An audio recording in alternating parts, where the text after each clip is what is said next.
Sebelum menyaksikan video ini, pastikan bosku jangan lupa subscribe. Karena subscribe itu gratis plus bonus tonton video terbaru setiap harinya. Jangan lupa ya.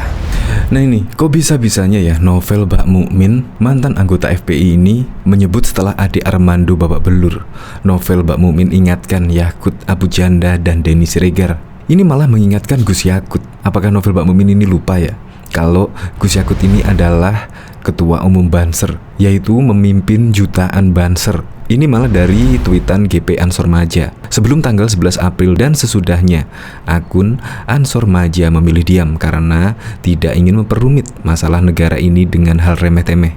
Tapi jika si Novel sudah memberi pernyataan seperti ini, Novel tinggal pilih mau berapa gigi lagi yang rontok. Ini bahkan ditanggapi dengan GP Ansor Maja. Ini sangat lucu sekali ketika pejabat negara, menteri, sekaligus pemimpin Ansor yang juga tidak bersalah apa-apa, Novel Bak Mukmin malah seenaknya sendiri mengingatkan Gus Yakut tersebut. Ini sangat lucu sekali. Bahkan banyak loh yang kepengen langsung ketemu Novel ini, bahkan meminta alamat rumahnya mau ditemui. Ini bahkan dari putu Mbah Darmo, tinggal nunggu komando nih Ansor, kapan lek kesuwen. Wah, ternyata mulai terang-terangan berani mengancam ya. Jangan giginya yang dirontokkan, tetapi rontokan kepongahannya, biar dia memakan kesombongannya sendiri. Padahal diketahui kemarin kan Banser di Indonesia itu kalau nggak salah sekitar 5 juta sampai 7 juta. Kok tiba-tiba Novel Bak Mukmin mendadak mengancam ya? Terkesan mengancam lah Gus Yakut, Abu Janda, dan Denny Siregar. Ya jelas lah, pasti jelas GB Ansor dan juga Banser tidak terima lah dengan statement dari Novel Bak Mukmin ini. Apalagi kita tahu track record dari FPI dan Novel Bak Mukmin ini ya Anda pasti sudah tahu lah. Apalagi track recordnya sudah seperti itu.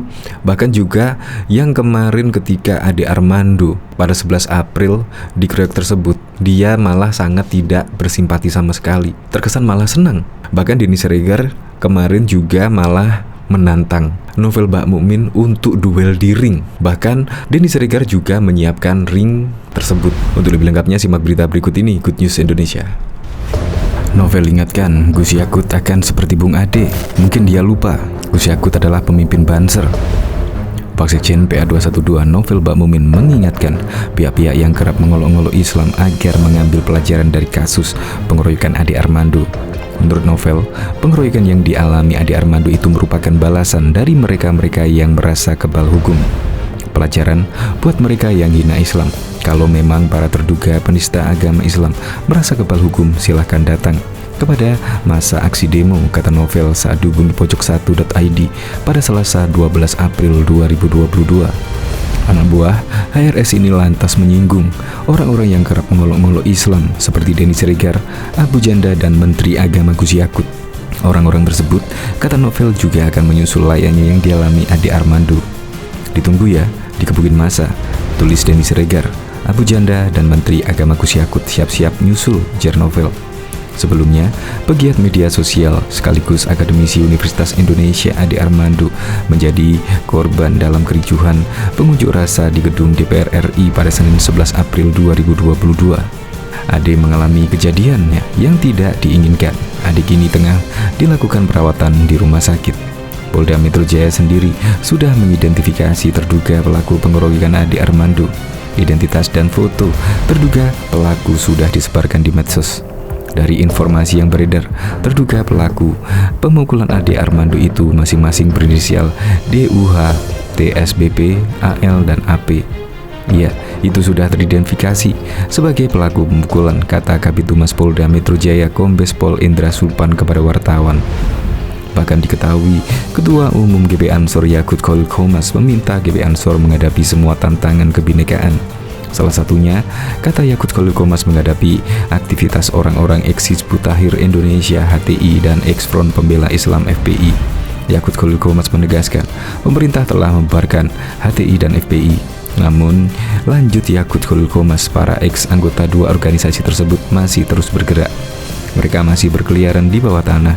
Mereka masih bergerak dengan cara mereka. Ini pekerjaan kita semua.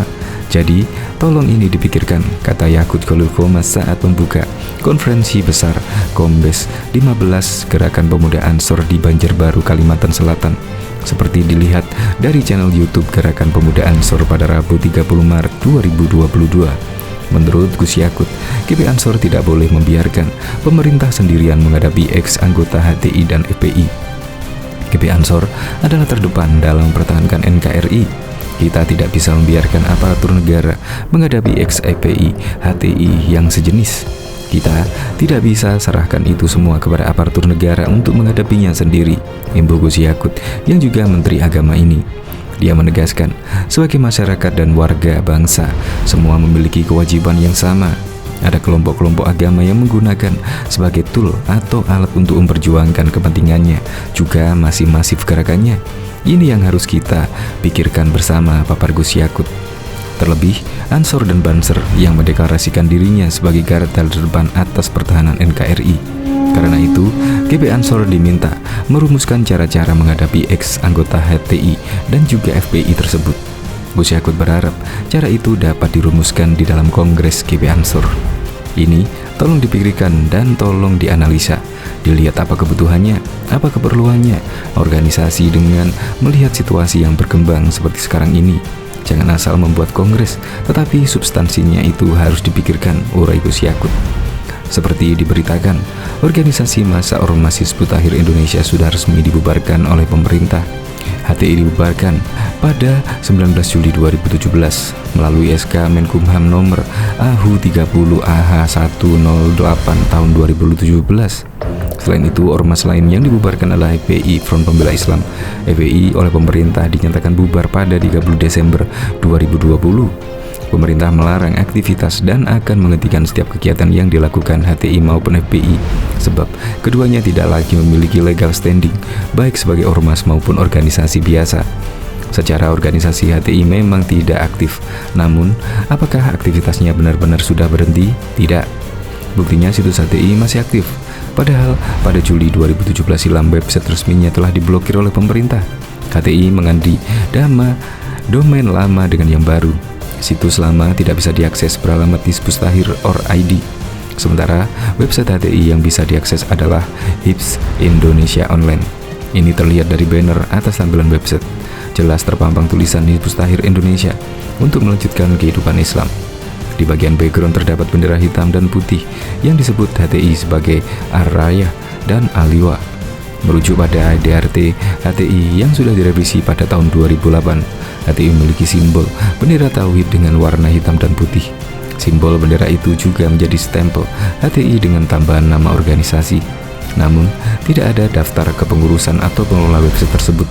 Mayoritas hanya berisi artikel tentang Islam dan sistem khilafah, seperti sejarah khilafah, kapan terbentuknya dan siapa penggagasnya, lalu tujuan khilafah dan perkembangan khilafah di luar negeri.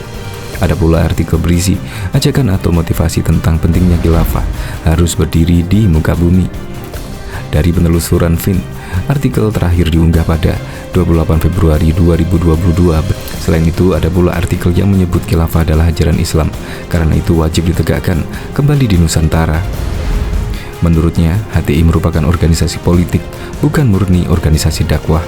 Dakwah hanyalah legitimasi untuk menarik simpati masyarakat.